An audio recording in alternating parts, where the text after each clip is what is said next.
भरणे अजून एक उपस्थित आहेत जे कोळी समाजाचं प्रतिनिधित्व करतात ते रमेशराव पाटील, माने,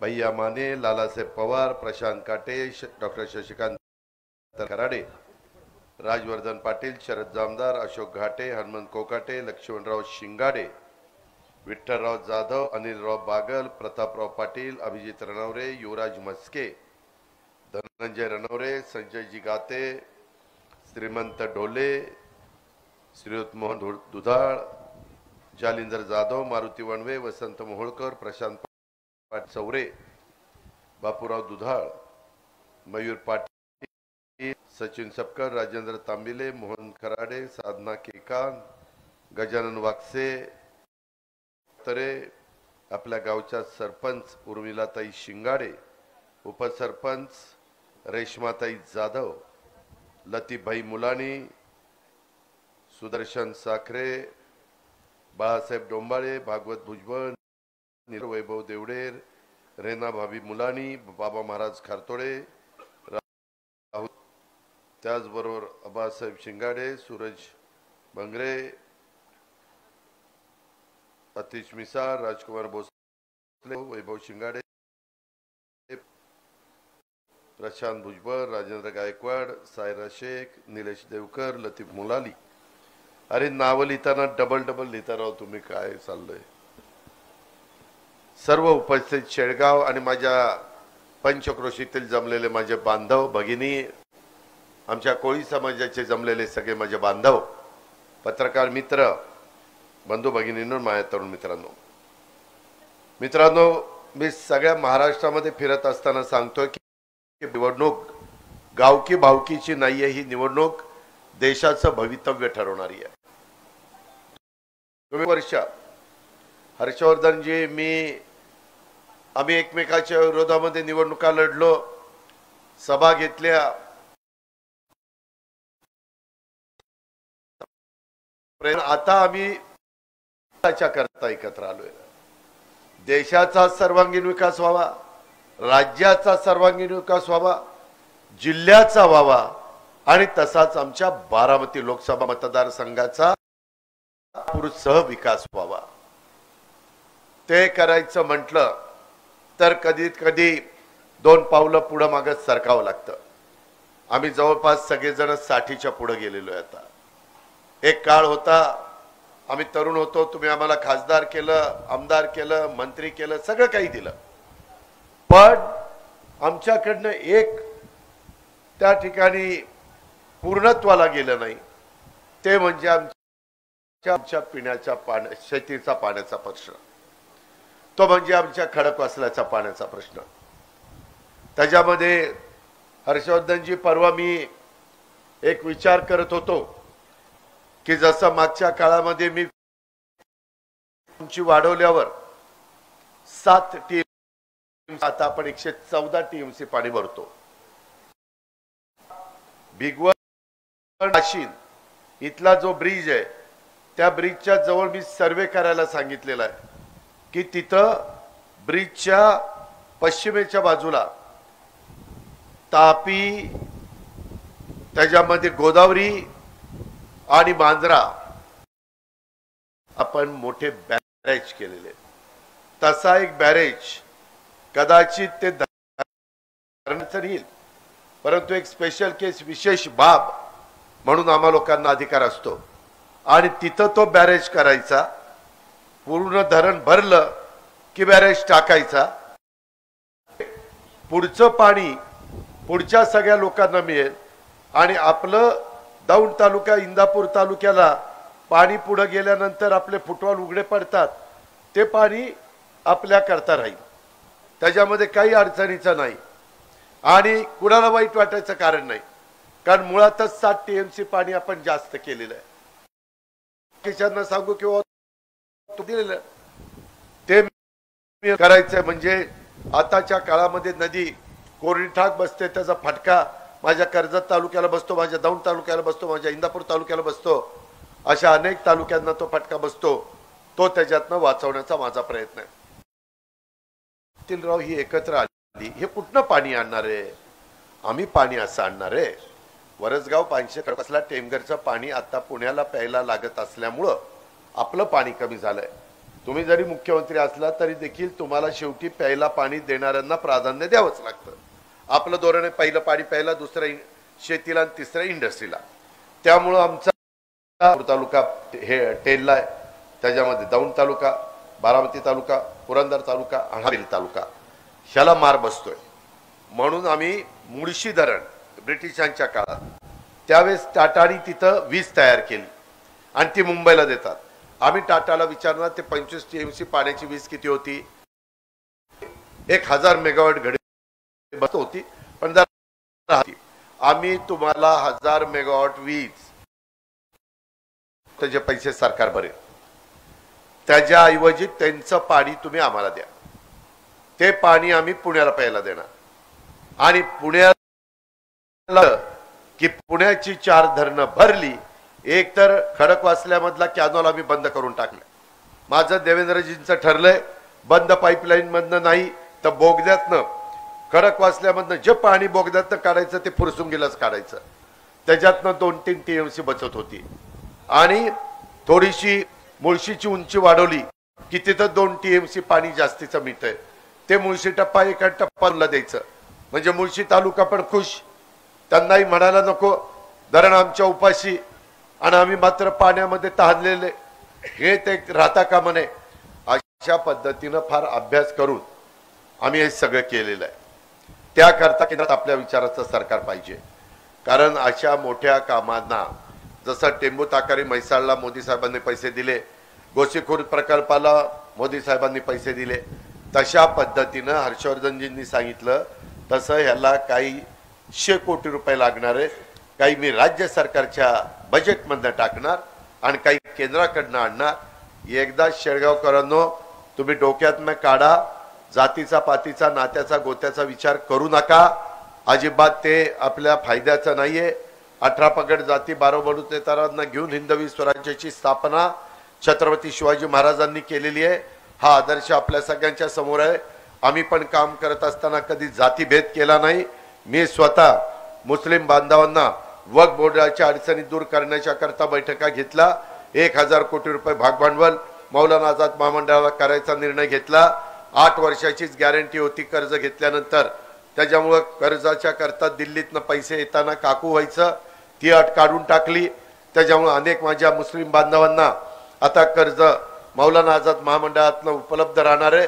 त्याच्यामुळे काही छोटे मोठे व्यवसाय, सगळ्यांना नोकऱ्या आम्ही देऊ शकत नाही, त्याच्यामुळे काहींना मुद्रा लोन मधनं कर्ज देणार.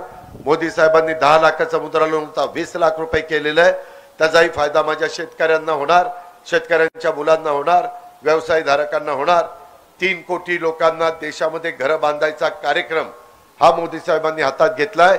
गरीबाला 300 युनिट पर्यंत वीज जे गरीब वापरतात त्यांना 300 युनिट पर्यंत मोफत वीज देण्याचा निर्णय घेतलेला आहे. 80 कोटी लोक मोफत अन्नधान्य गरीबाला देऊन एकही माणूस माझ्या भारतातला उपाशी झोपता कामा नये अशा प्रकारचा निर्णय त्यांनी त्या ठिकाणी घेतलाय. राज्यामध्ये एकनाथराव शिंदे, देवेंद्र फडणवीस, अजित पवार आणि आमचं मंत्रिमंडळ सगळं काम करत आहे. त्याच्यामध्ये वेगवेगळ्या समाजाला इथं विचारा. आमचे रमेश पाटील आमदार बसलेत, आज त्यांना विचारा की त्यांच्याही समाजामध्ये काही समस्या आहेत, त्याच्या संदर्भातला आयोग नेमलेला आहे आणि त्याचा अभ्यास करून त्याच्यातनं मार्ग काढायचा आहे. अरे नाही, ह्याच्या आधी कोणी हे केलं नाही. आमचा पालखी मार्ग मोदी साहेबांच्या मुळे झाला आणि हे बाकीचेच पाठ थोपटतायत, आम्ही केला आम्ही केला. अरे तुम्ही काय केलं? देवळात वाजवायची घंटा केली का? देवळात वाजवायची घंटा हे शब्द काय वापरलं? त्याच्यामुळं तुम्ही लक्षात घ्या, हे निव्वळ फसवणूक आहे. 10 वर्ष आम्हीच त्यांना खासदार केलं, तुम्हीच मतदान केलं, परंतु मोदी साहेबांच्या विरोधात भाषणं केल्याशिवाय आणि अमित भाईंना विरोधात भाषणं केल्याशिवाय काही केलं नाही. आमच्या बारामतीत काही झालं नाही, इंदापूरमध्ये नाही, पुरंदरमध्ये नाही, दौंडमध्ये नाही, खडकवासला नाही, बोरवेला मुळशीला नाही. मी कालच बोरवेला मुळशीमध्ये मी मुख्यमंत्री होतो. ही अवस्था आहे. आता ती संधी आली. मगाशी बेंबीच्या देरटापासून आमचे दत्ताबाबा सांगत होते, हर्षवर्धन सांगत होते. मित्रांनो, आता जर ही संधी घालवली ना तर मग आपल्यासारखं करंट कुणीच नाही, कुणी आपल्याला मदत करणार नाही. तुम्ही आता अजिबात दुसरा काही विचार करू नका. काही जण भावनिक मुद्दा करतील. मला शिगाडी वकील तुम्हाला आणि सगळ्यांना सांगायचंय, भावनिक मुद्दा केला तरी देखील आपली श्रद्धा असती, देवावर असते, पांडुरंगावर आहे. वेगवेगळ्या पद्धतीने गुणाची वेगवेगळ्या ठिकाणी श्रद्धा असते, ते श्रद्धा असली पाहिजे. परंतु भावनिक होऊन डोळ्यात पाणी आणून प्रश्न सुटत नाही. तुमच्या माझ्या रोजीरोटीचा प्रश्न, पाण्याचा प्रश्न हे पाठपुरावा करूनच सुटणार आहे. आणि त्याला केंद्रासारखं मजबूत सरकारच पाठीशी पाहिजे. आज आम्ही पुण्यामध्ये बापट साहेब सत्ताधारी पक्षाचे खासदार निवडून गेले, वारले. मी त्यांना श्रद्धांजली अर्पण करतो. पण त्यांनी 16,000 कोटी रुपये आमच्या पुणे आणि पिंपरी चिंचवडच्या मेट्रोला आणले.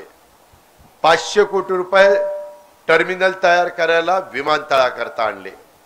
झालं उद्घाटन, ऑनलाईन उद्घाटन मोदी साहेबांनी केलं. नदी सुधार कार्यक्रमाला काही 1000 कोटी रुपये आणले. जायका प्रकल्पातनं जपान गव्हर्नमेंट कडनं पैसे आणले, 10% पैसे मिळतात. हे पैसे डायरेक्ट, मी अर्थमंत्री आहे, हे पण मंत्रिमंडळात अनेक वर्ष हर्षवर्धनजींनी काम केलंय. आम्हाला डायरेक्ट राज्याला वर्ल्ड बँकेचे पैसे, त्याच्यामध्ये जपान गव्हर्नमेंटचे पैसे किंवा परदेशातले पैसे आणता येत नाही. त्याला केंद्राच्याच मार्फत जावं लागतं. त्याकरता आपल्याला शेवटी त्यांच्या विचाराचा खासदार निवडून दिला की आम्ही तिथं जाऊ ना, आम्ही खासदाराबरोबर जाऊ आणि सांगू आता आम्ही आमचं काम केलंय, आम्हाला ह्याच्यामध्ये पैसे पाहिजे आणि पैसे आम्ही मिळवणार. तुम्ही म्हणाल एवढं कसं दाबात सांगतोय? परवा पुण्याच्या मीटिंगमध्ये एकनाथराव शिंदे बोलत असताना मला मोदी साहेबांच्या जवळ खुर्ची होती, चान्स मिळाला. मी सारखा बोलत होतो की नाही त्यांच्याशी. काही गावाकडच्या गप्पा नव्हत्या चालल्या, विकासाच्या गप्पा चाललेल्या होत्या. मी सांगितलं इथं हर्षवर्धन दत्तामामा आम्ही एकत्र आलोय, तिथं आमचा राहुल कुल, रमेश आप्पा, आम्ही सगळे एकत्र आलोय. तिथं कुलदीप कोंडे देशमुख आणि बाकीचे आम्ही सगळेजण एकत्र आलोय. पुरंदरमध्ये विजयराव शिवथरे आणि आम्ही सगळेजण एकत्र आलोय, बाबा राजे जाधवराव वगैरे. आणि अशा पद्धतीनं भीमराव तापकीर, आम्ही सगळे खडकवासला ते एकत्र आलोय. हे स्वार्था करता नाही. आम्हाला भरभरून तुम्ही प्रेम दिलंय, भरभरून आम्हाला सत्ता उपभोगायला दिली. सत्तेचा ताम्रपट तर कोणी घेऊन आलेलं नाहीये, पण विकास करायचा आहे. मलाही विकास करायला आवडतं. मी पण पहाटे 5ला उठतो, 6ला कामाला लागतो की नाही? मी निर्व्यसनी आहे. कुणी एखादे मायाच्या लालने सांगावं, अजित पवार परवा कुठेतरी सिगारेट बोटत बसला होता, कुठेतरी गुटखा खात बसला होता. कधीही नाही, मला आवडतच नाही. आपल्याला साधू संतांचे विचार आवडतात आणि काम आवडतं. त्याच्यामुळं माझ्या 22 गावांचा प्रश्न, माझ्या सणसरकटचा प्रश्न, माझ्या नीरा नदीवर जे काही बंधारे आहेत त्याचं रूपांतर बॅरेजमध्ये करायचं मी मगाशी सणसरला सांगितलंय, रिपीट करत नाही. आणि आम्ही ओव्हरफ्लोचं पाणी वीरचं ते मोठे पंप लावून उचलणार आहे. अहो, मी माझे अधिकारी पाठवले. त्या तेलंगणाचे मुख्यमंत्री होते ना, काय होतं त्यांचं नाव? राव केसीआर. बराबर केसीआर मध्ये गेलं होतं का काय? केसीआर काही जण भाव चढली होती, गेली तिकडं. आणि जेव्हा केसीआर पडला, अल्ला दादा जरा चुकलं दादा, माफ करा, मागा पदरात घ्या, पदरात. अरे म्हणलं पदर फाटला आणि कुठं पदरात घ्या, आता घेतलं पदरात घ्या. तर सांगायचं तात्पर्य, त्यांनी 2-2 लाख हॉर्सपॉवरचे पंप बसवलेत. तुमच्या माझ्या शेतावर 3चा, 5चा, 7.5चा, 10चा, 12.5चा, 15चा, 20चा पंप असला तरी पाणी किती मारते? 2 लाख हॉर्सपॉवर.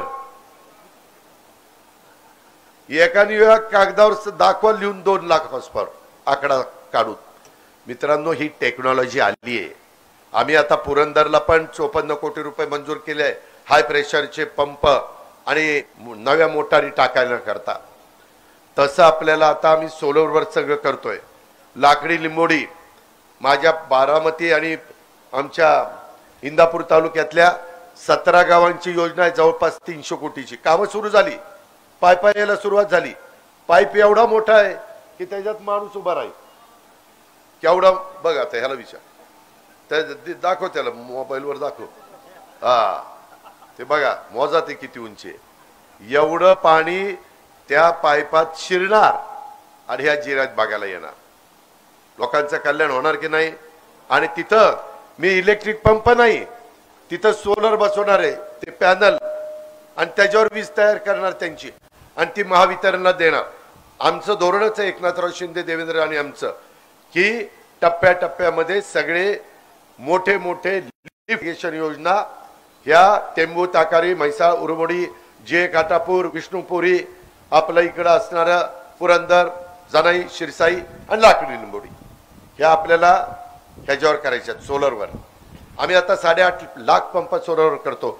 आत्ताच मला कुठं वाटपण होतो ते म्हणलं 8 तासाचं विजायचं. कुठली वस्ती होती? जामदार वस्ती. जामदार वस्तीवर आम्ही गेलो होतो. तिथं म्हणले, दादा ते लाईटचं जरा बघा ना. सध्या काय झालं, एकदम डिमांड 44 टेम्परेचर झाल्यामुळं शहरात वाढलेली आहे, त्यामुळं थोडंसं अडचण झालेली आहे. परंतु त्या अडचणीतनं आम्ही मार्ग काढतोय. तुम्हाला शेरगावकरांना विनंती करायची, तुम्ही पण नीरा डाव्या कालव्याच्या शेवटी आहात, त्याच्यामुळं तुम्हाला पण तेलवाल्यांची अडचण काय ते लक्षात आहे. आणि हे सगळं काम करायला फार काही काळ लागणार नाही. फक्त टाटानी सांगायचं की ठीक आहे, मी तुमची वीज घेतो, आणि लगेच ते पाणी पुण्याला प्यायला. धरणात पाणी आपले आहेच की पाणी आपल्याकडं, त्याच्यामुळं फार काही त्याला वेळ लागणार आहे अशातला भाग नाही. पण त्याच्याकरता 7 तारखेला सकाळी 7 ते 6 जे मशीन असेल, 3 मशीन आहेत, 2-3 तर बघूच नका, पहिलंच बघा. पहिल्यात वरनं 2 नंबर, वरनं 2 नंबर बटन दाबायचं. ते बटन दाबलं की असं समजायचं आपलं लवकरच पाणी सुरू होणार आहे, आपलं कल्याण होणार आहे. मी खोटं सांगत नाही, मी शब्दाचा पक्का आहे. आणि तुम्ही म्हणाल एवढं वर तोंड करून सांगतो, तू कसं काय बोलतो रे. उद्याच्या जूनमध्ये मला अंतरिम अर्थसंकल्पामध्ये मी शासनाचा सादर केला. आता केंद्राचा अर्थसंकल्प झाला की राज्याचे सगळे अर्थमंत्री आपल्या आपल्या राज्याचा अर्थसंकल्प सादर करतील. वर्षाचा तुमचा अर्थसंकल्प 6.25 लाख कोटी आहे, आणि तो माझ्या हातात आहे. शेवटची सही एकनाथराव शिंदे आणि देवेंद्रजी लागती. त्यांना ऑलरेडी विचारलेलं आहे. साक्षीदार हर्षवर्धन पाटील आहे की नाही. आपली ह्याच्यावर सागरला मीटिंग झाली होती. हे खोटं बोलत नाही. हा चान्स आहे तुम्हाला. आता आलेल्या संधीचं सोनं करायचं का आलेल्या संधीची राख करायची ते तुमचं तुम्ही ठरवा. सगळे आम्ही एकत्र आलोय. RPI Athawale, RPI Kharat, RPI Kawade, त्या रासप सगळे त्याच्यामध्ये आहेत सहकारी. मनसेचा बाहेरनं पाठिंबा आहे बिनशर्त. भाजप, शिवसेना, राष्ट्रवादी काँग्रेस.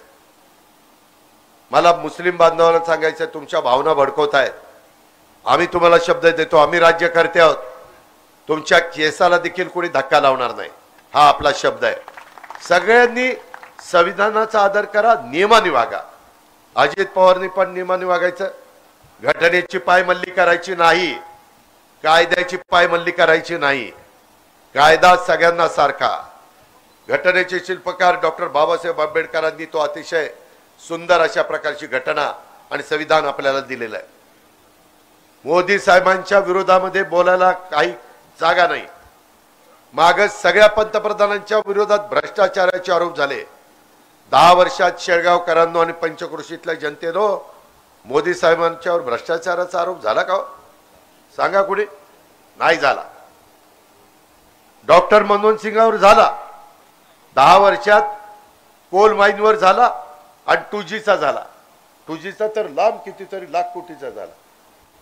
त्याच्यामध्ये राजीव गांधींवर झाला बोफोर्स, तेव्हा तर गावात पण काही झालं जरा ग्रामसेवकाचं किंवा सचिवाचं, अरे आमच्या सोसायटीत काल बोफोर्स झालं, अरे कशाचं बोफोर्स झालं असे लोक म्हणायची. आठवा जरा, राजीवजींना सत्ता सोडावी लागली, मनमोहन सिंगांना सत्ता सोडावी लागली. ह्या गोष्टीचा आपण नीटपणे विचार करा. महिला भगिनींनो, तुम्हाला पण मोदी साहेबांनी खूप चांगली संधी दिली.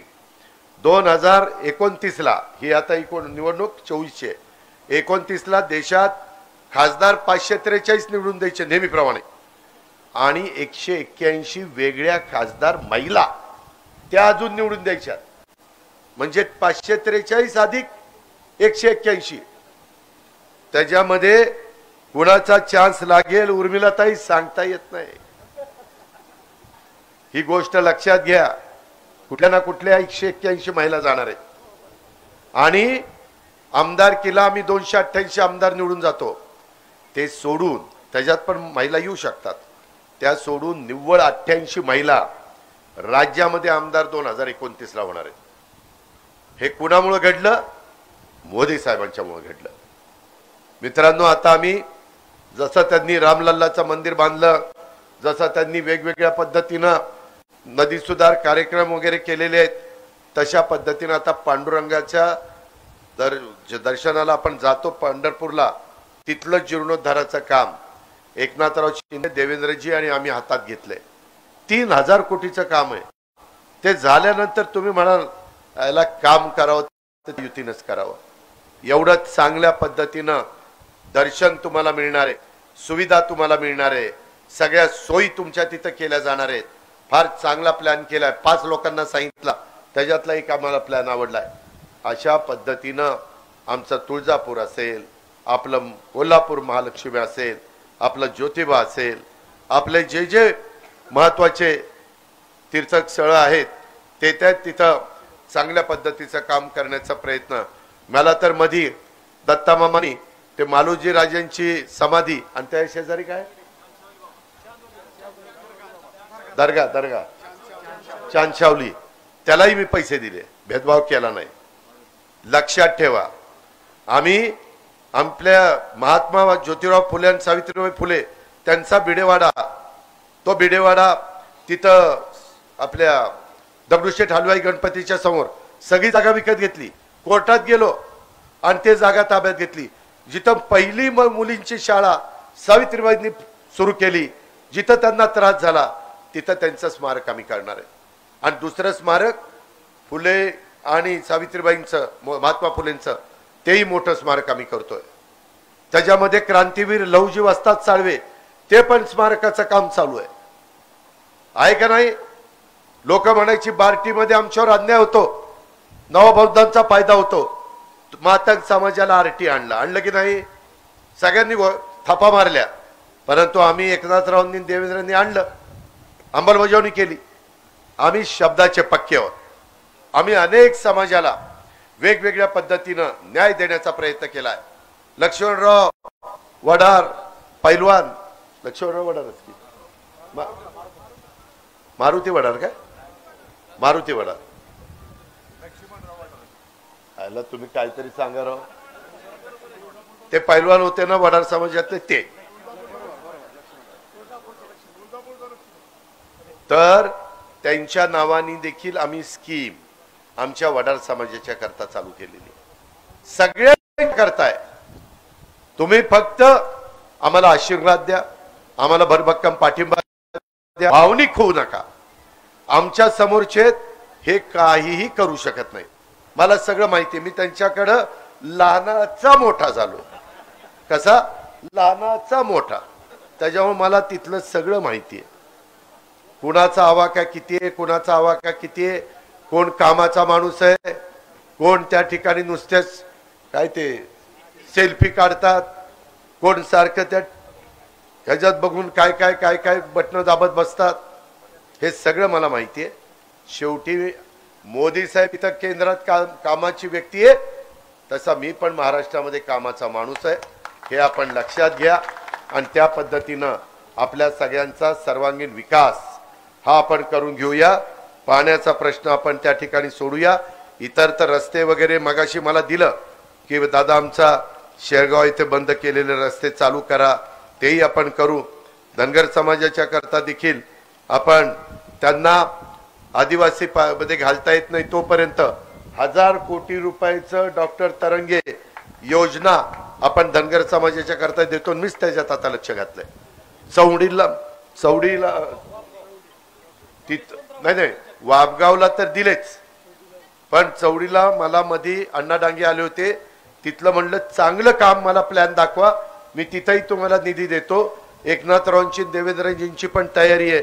ह्या पद्धतीनं मित्रांनो आपल्याला काम करायचंय। रामोशी समाज रामोशी समाजाने पण पाठिंबा दिला, सगळ्यांचा पाठिंबा आहे, त्यांनाही आम्ही न्याय देतोय, तिथेही आम्ही कुठली अडचण येऊन देत नाही। ह्या पद्धतीचं काम आणि आम्ही हर्षवर्धन आम्ही सगळेजण स्वार्था करता एकत्र आलेलो नाही। आपल्या भागाच्या मध्ये आपल्या शेतकऱ्यांच्या अंगात पाणी आहे, परंतु त्यांच्या शिवारात पाणी नसल्यामुळे त्यांना अडचणी येत आहेत। ते कायमचं पाण्याच्या बाबतीमध्ये त्यांना समाधानी करण्याच्या करता आम्ही हे सगळं ठरवलेलं आहे आणि आमच्या अंतिम टप्प्यामध्ये ते आहे। एकदा तुम्ही शिक्कामोर्तब उद्याच्या निवडणुकीच्या निमित्तानं बटन दाबून केलं की पुढच्या कामाला आचारसंहिता संपेल आणि सगळ्या कामाला गती त्या बाबतीमध्ये आलेलं चित्र माझ्या इंदापूरकरांना, माझ्या बारामतीकरांना, माझ्या दौंडकरांना, माझ्या हवेलीकरांना, माझ्या पुरंदरकरांना, बोरवेल्ला मुळशीकरांना आणि खडकवासलाकरांना सगळ्यांना पाहायला मिळेल।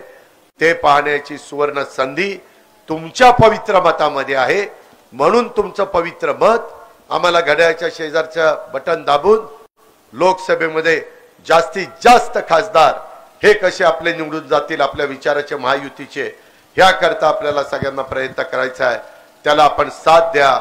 भर उन्हामध्ये एवढ्या मोठ्या संख्येने माझे शेरगावकर आणि माझे आजूबाजूचे लोक इथं उपस्थित राहिली, आम्हाला आमचं स्वागत केलं, त्याबद्दल आपल्याला सगळ्यांना मनापासून धन्यवाद देतो।